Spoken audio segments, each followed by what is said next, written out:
What's going on, everybody? I am back to break down this 6-game MLB DFS slate on DraftKings and FanDuel. Excited to get into it. Going to be giving you guys the top plays to get you win some money and get you in that green cash line tonight. As always, if you enjoyed the content, would be greatly appreciated if you hit that like button, subscribe to the channel, hit the notification bell so you don't miss any future content that I upload. And if you are going to be very serious about DFS, I do offer premium content packages.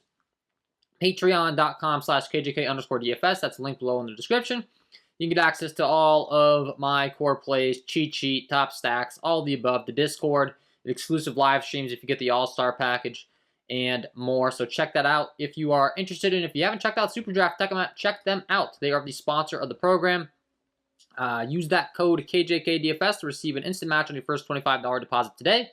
I've been covering player props over there. They also do offer DFS contests. But you can win up to 20x on these player props if you get all 5 right. I've been covering that daily. So go ahead and lock that in. Get that free money offer with that promo code. And start winning some money over here on Super Draft as well when I'm covering that content. So let's get into it, guys. Don't forget to stay tuned to the end of the video for my home run call of the day. And let's talk about it. As always, I like to go ahead and sort my sheet by K rate. It's fantasy sports. We get points for strikeouts. And the top guy on the slate today is going to be Garrett Cole. Taking on the Minnesota Twins, he comes in with a 33% K rate overall with a 14.8% swinging strike rate. Really good hard contact stuff, a 363 slugging given up to righties and a 348 slugging given up to lefties. Features a 29% K rate to righties and a 38% K rate to lefties. And he gets a pretty good K matchup, and he is a heavy favorite here tonight. Taking on a Minnesota Twins squad, he's a 223 favorite. Definitely going to be the top arm on the slate as far as I'm concerned without even a question. And then when you're looking at these Minnesota K rates, lots of strikeouts, starting from the bottom up with Nick Gordon, 25, 20, 32, 28, 18, 20, 21, and 24. And then at the top, Luis Arias, 7%. He really doesn't strike out, but outside of that, definitely a good matchup. Massive favorite. Would expect him to go deep into the ballgame, expect him to get the win. We know he's stretched out. He's a workhorse. He can go deep. Definitely makes a lot of sense to be targeting Garrett Cole tonight if you can get up to him. Shohei Ohtani taking on Boston could be your pivot here. Less than ideal matchup, but he does have good K stuff with a 30.3% K rate, 13.5% swinging strike rate, 34.4% K rate to righties, and a 26.2% K rate to lefties. So we do prefer to target him against very right-handed heavy lineups, if at all possible. And when you're looking at the Red Sox lineup up and down, they're pretty mixed for the most part. I mean, kind of a righty-lefty kind of lineup. So I think Ohtani is just kind of like your pivot off goal. I definitely do prefer Garrett Cole. I definitely do prefer some other options we're going to discuss, but I would say Ohtani is just the definition of a pivot, honestly, like today, where you're just looking to get away from the chalk of Garrett Cole, maybe go down to Ohtani. You know, I don't hate that, but we do have some other options that are in really good matchups as well that I would prefer. You know, Connor Pinkleton is a guy that would be willing to take some risks on. He has really good swinging strike rate stuff. He just has a bit of a walk issue, but he gets to take on the Oakland Athletics tonight. 15.3% swinging strike rate, 31.3% K rate to righties, and a 20% K rate to lefties.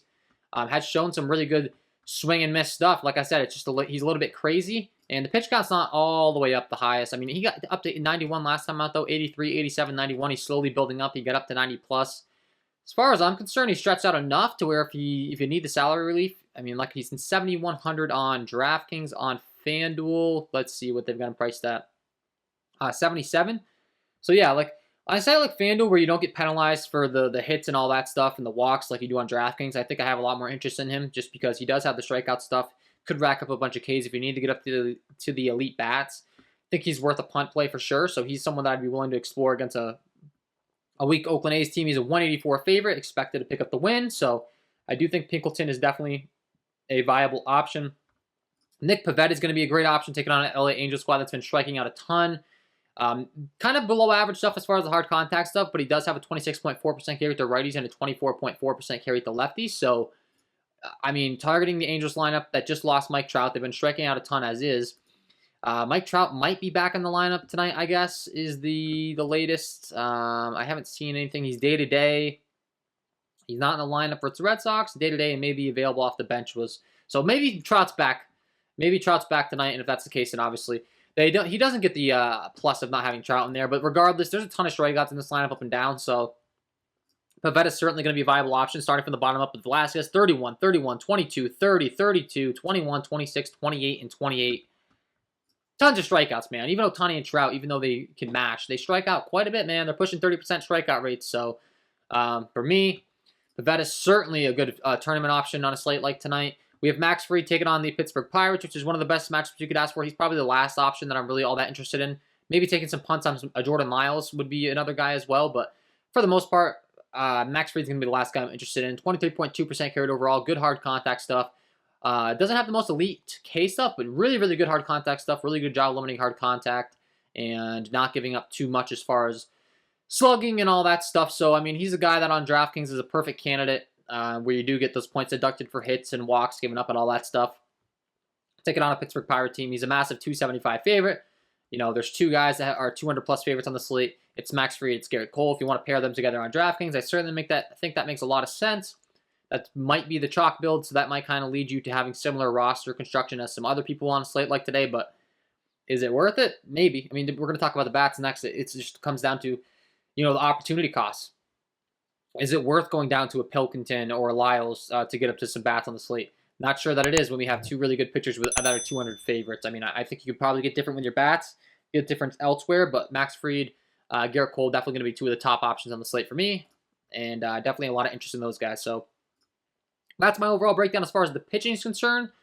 Moving on over to the hitting, as always, I like to go ahead and sort my sheet by Sierra, skill and interactive ERA from worst to best. It's a good way of determining how good a pitcher's been so far, how good he's expected to be in the future, and the worst guy on the slate today is going to be Kris Bubic, taking on the Baltimore Orioles. He has a 4.88 Sierra. He gives up a 429 slugging to righties and a 632 slugging to lefties. So this guy's a left-handed hurler that really gives it up to both sides of the plate. Doesn't matter. A lot of times with these lefties, they might struggle against, you know, right-handed power, but they're able to kind of get it together when it comes to those lefties. That is not the case with Bubic. It's in Kansas City, pretty good hitting ballpark outside of the home runs, but outside of that, I mean, lots of space out there on that outfield, massive outfield, so it's always a ballpark that I feel fine stacking in for sure. Maybe you don't get there with the home runs, but you can get there with them turning the lineup over multiple times. Obviously, hitters that are capable of hitting the ball 400 feet plus, they can still hit it out of the stadium. And the Orioles do have a lineup that's designed to hit left-handed pitching pretty well, man, against Kris Bubic. Trey Mancini, Austin Hayes, Santander, Ryan Mountcastle, Urias, Tyler Nevin, Trinos, Mateo, Cedric Mullins, and we talked about it. Kris Bubic struggles against both sides, so putting some lefty on lefties in your lineup like a Cedric Mullins, maybe he goes lower owned than he should be because it's lefty on lefty, but that's not an issue with Bubic. He's been terrible against lefties, so I think the Orioles stack certainly makes a lot of sense tonight. They have a 4.75 implied run total. Maybe they're chalky, but it makes sense. They get to take on Bubic, and then when you look at the Kansas City Royals bullpen, the bullpen's terrible as well. Let's see, updating my sheets here. By XFIP, the Kansas City Royals currently have the second worst bullpen in the league. So, hey, on the road, they get the guaranteed top of the ninth. It's 79 degrees, 5-mile-an-hour winds blowing out the left. They get to take on Bubic, who's terrible. They get to take on the Kansas City Royals bullpen, that's terrible. What more could you ask for? The Baltimore Orioles are in a fantastic spot here. Jordan Lyles on the other side of this game also gives up a ton of hard contact with a 48 slugging to righties, a 48 slugging to lefties. Same thing. I mean, the Royals going to be another great stack. The Baltimore bullpen's kind of been pretty bad as well. They're the 12th worst in the league. Kind of middle of the pack. I mean, their underlying metrics do look pretty good. I will say Baltimore's bullpen looks pretty good from pretty much all aspects outside of the XFIP and the K per 9. So they're just allowing the ball to be put in play a lot, which is costing them. But yeah, I mean, this is definitely a full-on game stack opportunity if you want to go there. Whit Merrifield, Benintendi, Bobby Witt, Salvador Perez, Melendez, Dozier, Carlos Santana. You're looking to target the guys with power. So, you know, definitely Bobby Witt and Salvador Perez in the 3 and 4 would be my top 2 preferred options in this stack. But I mean, the whole lineup is going to be viable on both sides of this game. Definitely would be willing to go 1 through 9 on both sides. Obviously, the elite hitters 1 through 4 are the preferred options on both sides. But if you have to go down to the bottom of the lineup to fit in some salary to get up to some pitching, certainly do think that's a viable strategy on a slate like tonight. James Kaprielian taking on the Cleveland Indians. He's been really bad in the hard contact. The slugging, the fly ball stuff has been really bad, specifically against left-handed hitting. Terrible. Against righties, he's pretty solid. Against lefties, he is dreadful. He gives us a 495 slugging, 38.9% hard contact rate, a 369 WOBA, ground ball, fly ball stuff's not good. So the Cleveland lefties are certainly going to be in play. 70 degrees in Cleveland tonight. 9-mile-an-hour winds blowing out to right. Everything kind of going here, and this ballpark does play friendlier to left-handed hitting, so Jose Ramirez is going to be an elite option tonight for sure. Josh Naylor has been really raking this year. Andrew Jimenez. And then you can round out your stacks with the righties as well. I mean, a 4.89 implied run total, that kind of tells you the story. They're expected to put up some runs tonight. So the Guardians definitely could play. Jose Ramirez looks like one of the top sticks on the slate. So his bat certainly does look really good against Kaprielian. Dylan Bundy, once again, terrible. Hard contact stuff's terrible. Doesn't really strike anyone out. Against righties, he's dreadful. He gets up a 521 slugging, 35.6% hard contact rate with a 362 WOBA. That is not good, and the Yankees have some right-handed bats that really do slug. They have a 4.83 implied run total. LeMahieu, Judge, Stanton are going to look phenomenal. Josh Donaldson, Trevino, kind of for left. All the righties, man. I mean, this whole entire lineup, this is a really good spot. And the power righties and Judge and Stanton, you can't ask for a much better matchup than against Dylan Bundy with a 521 slugging given up. So those guys, phenomenal plays. Nick Pivetta, you could certainly stack against. I talked about having some interest in him as far as the pitching is concerned. He does have some good strikeout stuff, but he does give up hard contact from time to time. The Angels just look really, really bad. It's kind of tough to want to promote stacking them right now. Like, I promoted stacking them the other night. Did not go well. Kind of think I'm giving up on him a little bit. And Ohtani's pitching, so you can't even play him in the stack, which takes away the appeal of the stack in a major way. So you can take a chance on the Angels if you want. It's a little bit, I mean, everyone's going to feel the way that I just discussed, so nobody's going to want to play them. And for that reason alone, it could be a reasonable tournament option. I mean, you're always looking to get those lone guys. We got JT Brubaker taking on the Atlanta Braves. He's certainly going to be a great option to be targeting with a 34.4% hard contact, giving up a 441 slugging to righties and a 490 slugging to lefties. The Braves are expected to have a big night tonight. No surprise there. They have a 5.41 implied total. And we just read the numbers. I mean, Brubaker's not good. Then when you look at the bullpen stats,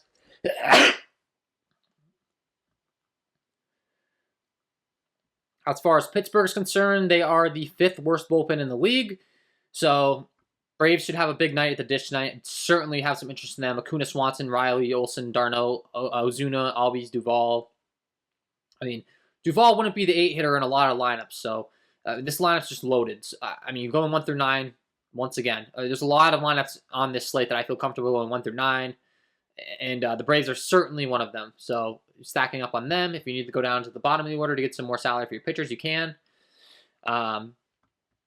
Pilkington taking on Oakland. I don't really want to target Oakland, I don't think. I mean, they only have a 3.61 implied total. They're pretty terrible.